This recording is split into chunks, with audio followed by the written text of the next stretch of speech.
चलिए जानते हैं देश और दुनिया की 50 महत्वपूर्ण खबरों को मात्र 10 मिनट में। यदि आपने अभी तक वीडियो को लाइक नहीं किया है तो लाइक कर दें और चैनल को सब्सक्राइब भी कर लें।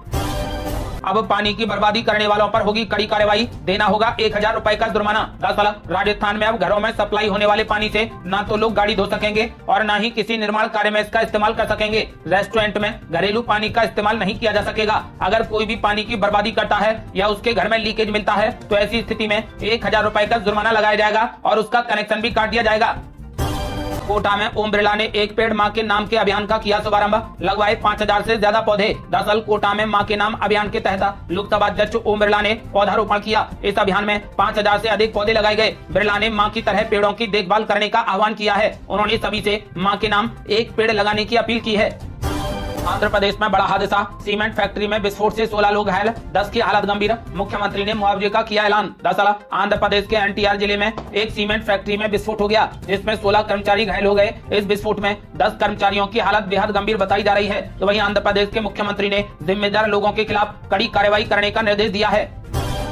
अर्जुन खड़गे ने मोदी सरकार पर साधा निशाना, बोले जो क्षेत्र भारत के कब्जे में था वहां चीन अपने सैन्य अड्डे कैसे बना रहा है। दरअसल कांग्रेस पार्टी के राष्ट्रीय अध्यक्ष मल्लिकार्जुन खड़गे ने कहा कि चीन एलएसी पर बॉर्डर की जो स्थिति है उस पर देश को विश्वास में लिया जाए। उन्होंने सवाल खड़ा करते हुए कहा कि जो क्षेत्र मई 2020 तक भारत के कब्जे में था वहां पर चीन अपने सैन्य अड्डे कैसे स्थापित कर सकता है। मल्लिकार्जुन खड़गे ने आरोप लगाया कि एलएसी पर यथास्थिति कायम नहीं रखने के लिए केंद्र की मोदी सरकार जिम्मेदार है।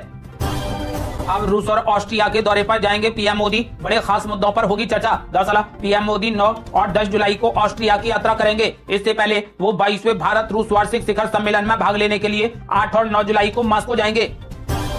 प्रशांत किशोर ने बिहार की जनता से कर दिया बड़ा वादा, बोले बिहार के बेरोजगार युवाओं को 1-2 हजार नहीं बल्कि हर महीने दिए जाएंगे 12,000 रुपए। दरअसल प्रशांत किशोर ने कहा कि यदि जन स्वराज की सरकार बनती है तो जन स्वराज का पहला संकल्प ये है कि 2025 में भले ही साल के भीतर नाली गली स्कूल अस्पताल बने या न बने, लेकिन जो युवा नौकरी की तलाश में बाहर गए हैं उन्हें और बेरोजगारों को बिहार में ही 10 से 12,000 रुपए का रोजगार दिया जाएगा। प्रशांत किशोर ने कहा कि दूसरा संकल्प 15 से ऊपर की उम्र के बच्चों के लिए हर प्रखंड में कम से कम 5 विश्व स्तरीय स्कूल बनाना है। साथ ही बुजुर्गों को 2-2 हजार रुपए पेंशन का भी ऐलान किया है।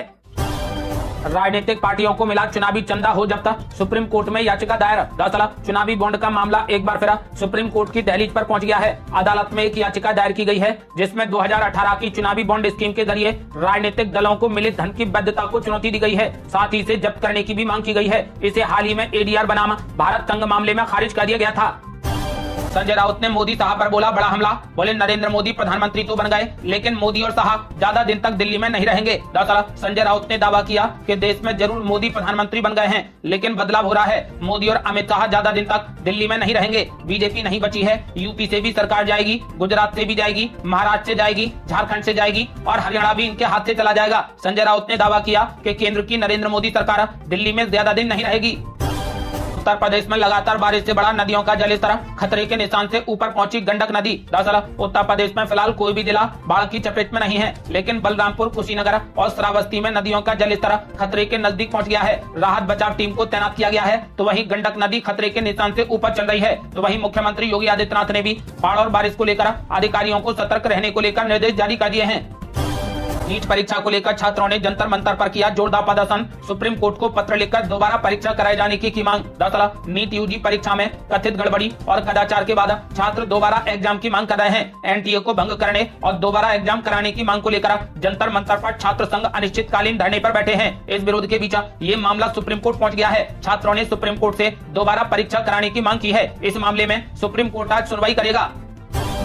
हाथरस भगदड़ केस में राहुल गांधी ने मुख्यमंत्री योगी आदित्यनाथ को लिखा लेटर, मुख्यमंत्री योगी से कर डाली बड़ी मांग। दरअसल कांग्रेस पार्टी के नेता और सांसद राहुल गांधी ने हाथरस हादसे को लेकर यूपी के मुख्यमंत्री योगी आदित्यनाथ को एक पत्र लिखा है। राहुल गांधी ने लेटर के जरिए मुख्यमंत्री योगी आदित्यनाथ को पीड़ित परिवार की समस्याएं बताई हैं। इसके अलावा राहुल गांधी ने मुख्यमंत्री से मांग की है कि मुआवजे की राशि बढ़ाकर पीड़ित परिवार को जल्द से जल्द प्रदान की जाए। उन्होंने लेटर में मुख्यमंत्री से कहा कि सरकार की तरफ से घोषित मुआवजा काफी कम है, ऐसे में इसे तत्काल बढ़ाया जाए, साथ ही घायलों के समुचित इलाज की व्यवस्था की जाए।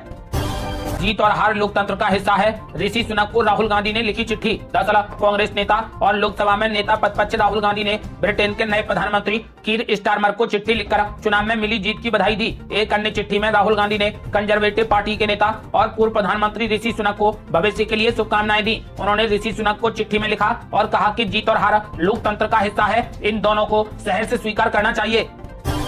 भोले बाबा के वकील एपी सिंह ने हाथरस हादसे के पीछे बताई नई थ्योरी। कहा कुछ लोगों के पास जहरीले स्प्रे थे, सांस लेने में दिक्कत की वजह से हुई मौतें। दरअसल हाथरस हादसे को लेकर नारायण हरि उर्फ बाबा सूरजपाल के वकील एपी सिंह ने बड़ा दावा किया है। उन्होंने हाथरस हादसे के पीछे एक नई थ्योरी बताते हुए कहा कि नारायण हरि के समागम को बदनाम करने की साजिश हो रही है। वकील एपी सिंह का कहना है कि कुछ लोगों के पास में जहरीले स्प्रे थे, जिस वजह से लोगों को सांस लेने में दिक्कत हुई। इसकी वजह से भगदड़ मची और लोगों की मौत हो गई।